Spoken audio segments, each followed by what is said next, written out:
ಎಲ್ಲೊಂದ್ ಕಡೆ ತಂದೆ ಬಿಟ್ಟು ಹೋದಂತ ಆ ದೊಡ್ಡ ಜವಾಬ್ದಾರಿ ಮತ್ತು ಭಾರನ ಹೊರಕಾಗ್ದಲ್ಲೇ ಸ್ವರ್ಗೋದ್ರ ಅಂತ ಭಾವನಾ ಅವರು. ಒಂದ್ ಕಡೆ ಅಪ್ಪ ಹೇಳ್ತಾರೆ ದಟ್ ಹಾಯ್ ಬ್ಯಾಂಗ್ಳೂರ್ ನನ್ನ ನಂತರ ಇಲ್ಲೇ ಮುಗಿದು ಹೋಗುತ್ತೆ.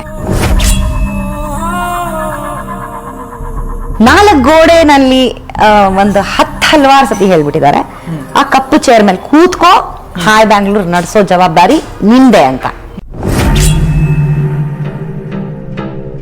ಹೆಣ್ಣು ಮಗಳಾಗಿ ಭಾವನಾ ರವಿ ಬೆಳಗೆರೆ ಆಗೋದಕ್ಕೆ ಸಾಧ್ಯ ಇಲ್ಲ. ಭಾವನಾ ರವಿ ಬೆಳಗೆರೆ ಒಂದು ಹೆಣ್ಣು ಮಗಳಾಗಿ ಇದನ್ನ ನಿಭಾಯಿಸೋದಕ್ಕೆ ನನಗಿನ್ನೂ ಒಂದಷ್ಟು ಧೈರ್ಯ ಬೇಕು ಅಂತ ಏನಾದರೂ ಯಾವತ್ತಾದ್ರೂ ಅನಿಸಿರೋದಿದೆಯಾ ಅಂತ? ಎದುರುಗಡೆ ಲಂಚಾನೂ ಇಲ್ಲ ಮಂಚಾನೂ ಇಲ್ಲ ಅಂತ ಮಾತಾಡೋಂಥವಳೆ ನಾನು. ಬಟ್ ಅದಕ್ಕಿಂತ ಮುಂಚೆ ಸಾಕಷ್ಟು ಬಾರಿ ಸರ್ರಿಗೆ ಏನು ಅಟ್ಯಾಕ್ ಆದಂತಹದ್ದು, ಆಮೇಲೆ ಅವ್ರಿಗೆ ಬೆದರಿಕೆ ಬರ್ತಾ ಇದ್ದಂತಹದ್ದು ಮ್ಯಾಮ್, ಅದರಲ್ಲಿ ಅತ್ಯಂತ ಪ್ರಮುಖವಾದಂಥ ಅಟ್ಯಾಕ್ ಇಲ್ಲ ಆಯಿತು, ಹೇಗಾಯಿತು? ಅಟ್ಯಾಕ್ ಅಪ್ಪನ ಮೇಲೆ ಆಗ್ಲಿಲ್ಲ, ಅಪ್ಪ ಅಟ್ಯಾಕ್ ಮಾಡಿದ್ರು. ಮ್ಯಾಮ್, ಇನ್ನೊಂದು ಭಾವನ ಕಳ್ಕೊಂಡಿರೋದು ಒಂದು ತಂದೆಯನ್ನ, ಆದರೆ ರಾಜ್ಯದ ಜನ ಇದೆಯಲ್ಲ, ಆ ರಸವತ್ತಾದ ಬರಹಗಳು, ಆ ಬರಹ ಕೊಡ್ತಾ ಇದ್ದಿದ್ದ ಆ ಸುಖ, ಇವುಗಳನ್ನೆಲ್ಲ ನೆನೆಸ್ಕೊಂಡು ನಿಜಕ್ಕೂ ನಾನೊಬ್ಬ ಓದುಗನಾಗಿ ನನಗೆ ಸಂಕಟ ಆಗ್ತಾ ಇತ್ತು.